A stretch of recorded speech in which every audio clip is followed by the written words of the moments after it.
من أنا من أنا من أنا لولاكم كيفما حبكم كيفما أهواكم من أنا من أنا من أنا لولاكم كيفما حبكم كيفما أهواكم. Maka harus bebas antara ilmu dengan tazkiyah. ولذلك قلنا حذرنا النبي من الابتعاد عن الخلق والأخلاق الطيبة، فقال وهو يتحدث مع سيدنا جبريل فيسأله فيقول له فأخبرني عن الساعة، قال ما المسؤول عنها بأعلم من السائل، قال فأخبرني عن أماراتها، قال أن تلد الأمة ربتها. التحول في مفهوم الأخلاق والقيم بين الأسر حتى تصير المعاملة فقط معاملة خدمات، أنت تعمل لي كذا أنا أعمل لك كذا. الآن الأب يأتي فلوس ومصاريف للابن، الابن يطيعه، ما في مصاريف ما فيش طاعة. البنت هذه تدرس في المدرسة لكن تدرس مدرسة علم بدون أخلاق، فترجع إلى البيت يكون مفهوم الأم كمفهوم الخادمة، أن تلد الأمة ربتها. هذا بعض المفاهيم لهذه الأحاديث. ما الذي نتج عنه عدم التربية. فقالوا أول هدم يهدم يعني هذه الأركان أن يفقد العلم ويخلى العلم من التربية من التزكية، فيصير علم جمع معلومات كما يكون مع الكافر.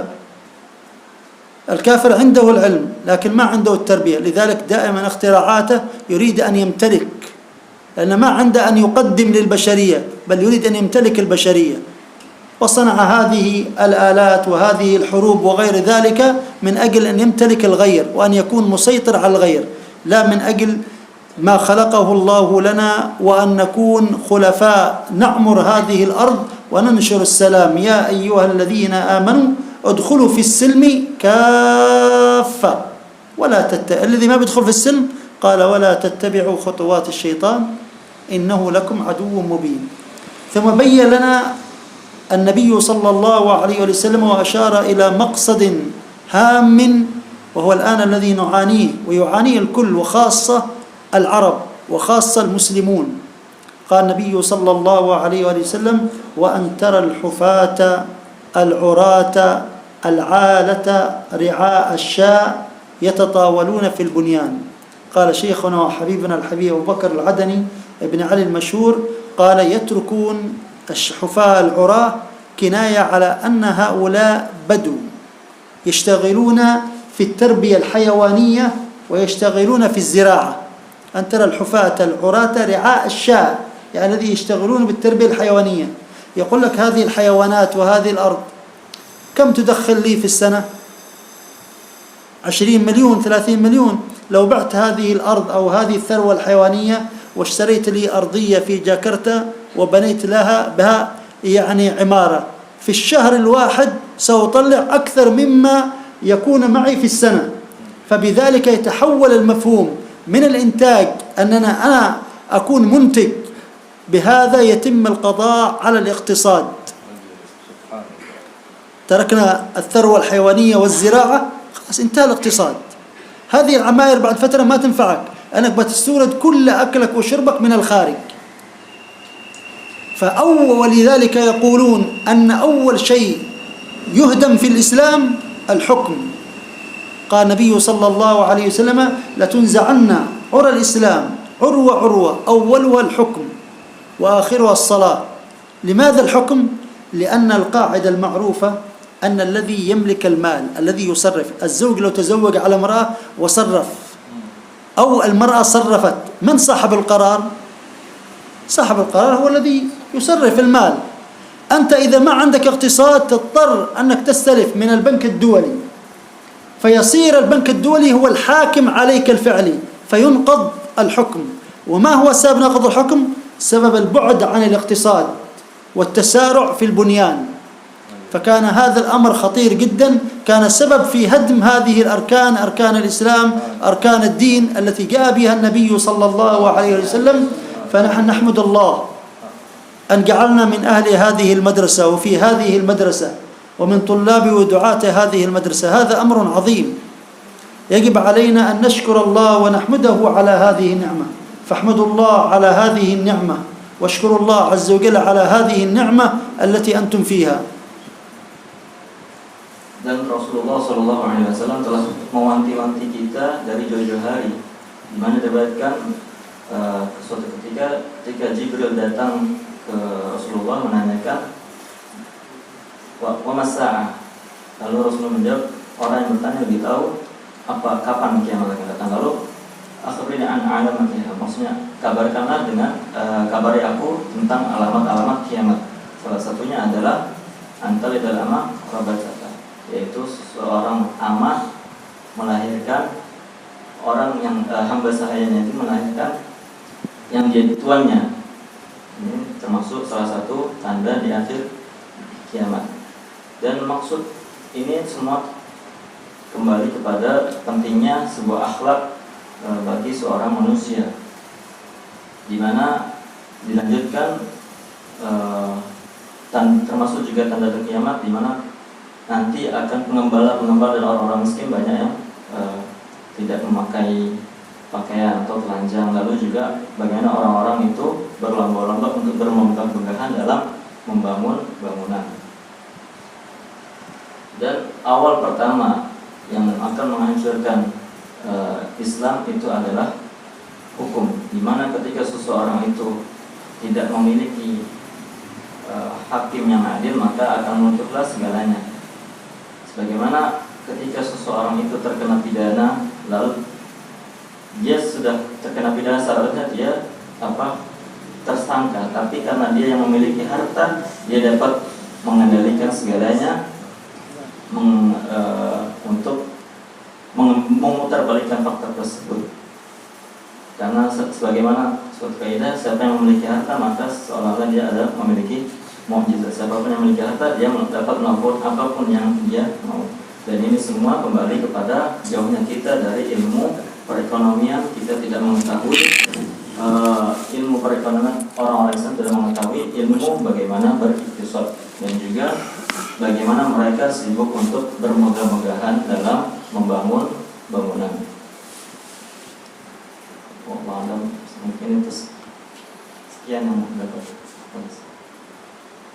Sekian apa saya terangkan.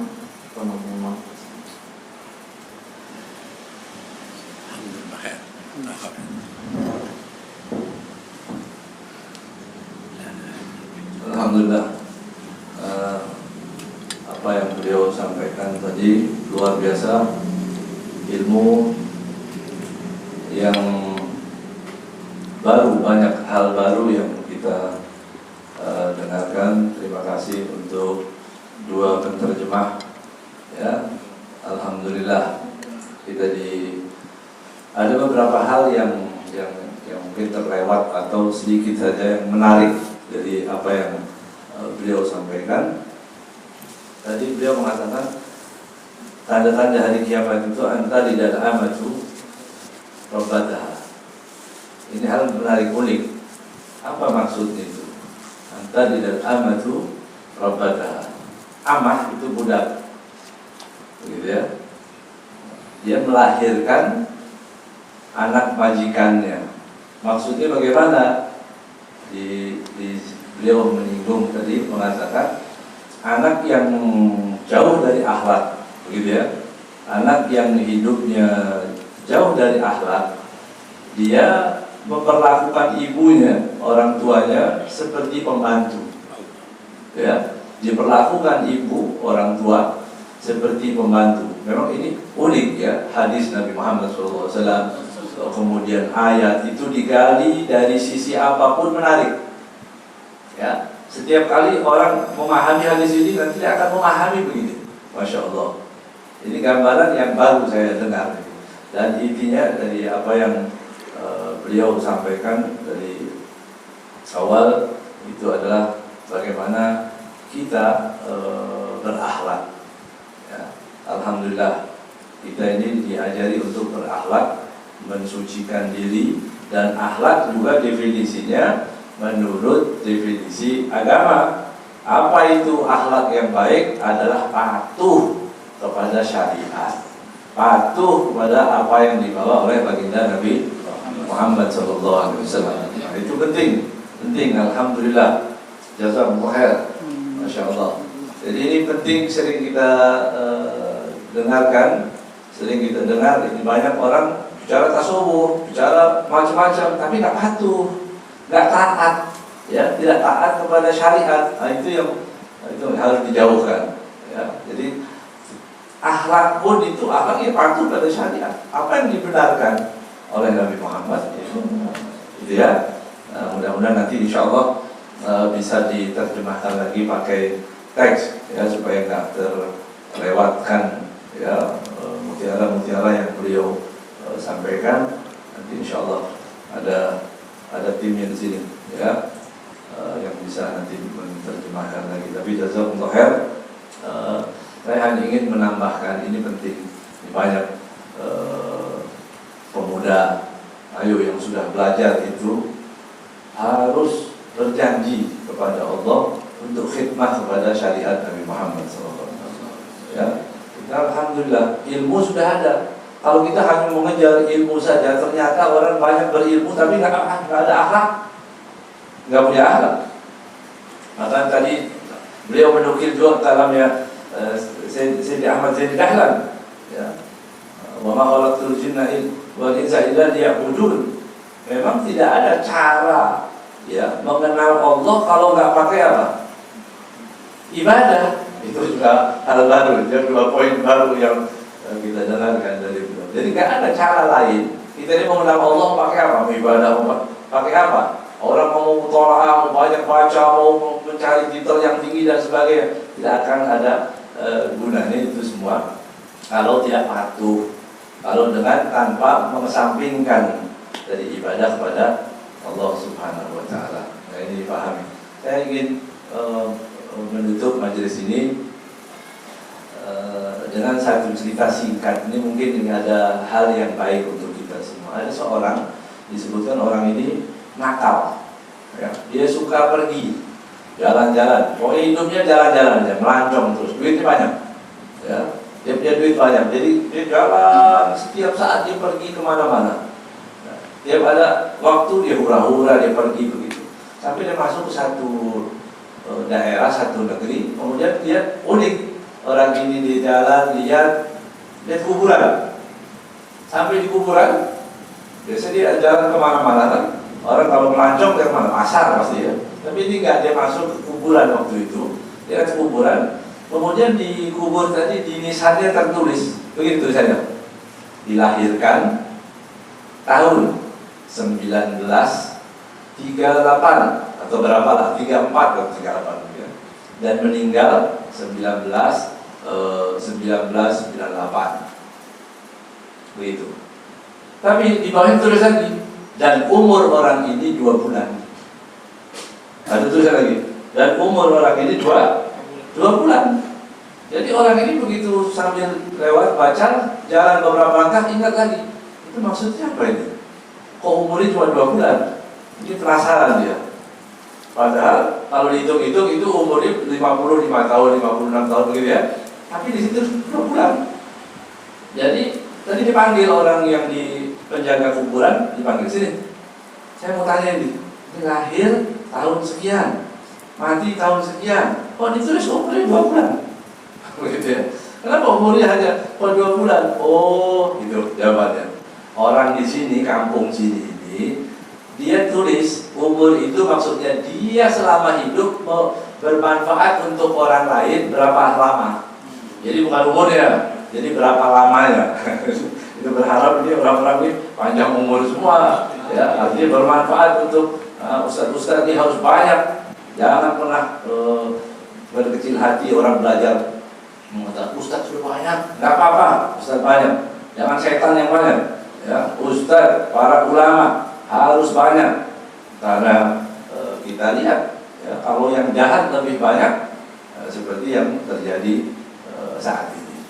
Ya, harus akhirnya para ulama ada terintimidasi, ulama-ulama dijahati, ya, tidak dimuliakan. Karena mayoritas orang tidak baik. Ya, maka kita cari menjadi orang yang baik. Jadi baik itu terus.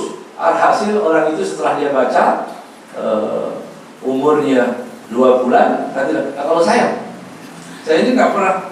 Ya, kalau saya berapa umurnya ini lumayan kalau dikumpulin hidupnya pernah bermanfaat selama 2 bulan. Saya bilang kalau saya ini bayi baru lahir, ya, mati tanpa punya amal. Nah, kita ambil beramal kepada Allah Subhanahu Wa Taala yang banyak ilmu, ya. Dari kesimpulannya tidak ada ilmu dan ilmu terus belajar. Jangan nggak ada ruang buat orang yang bodoh.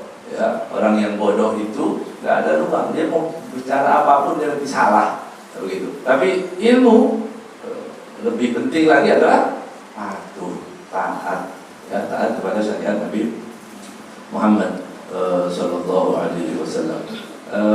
Adatnya pada majlis ada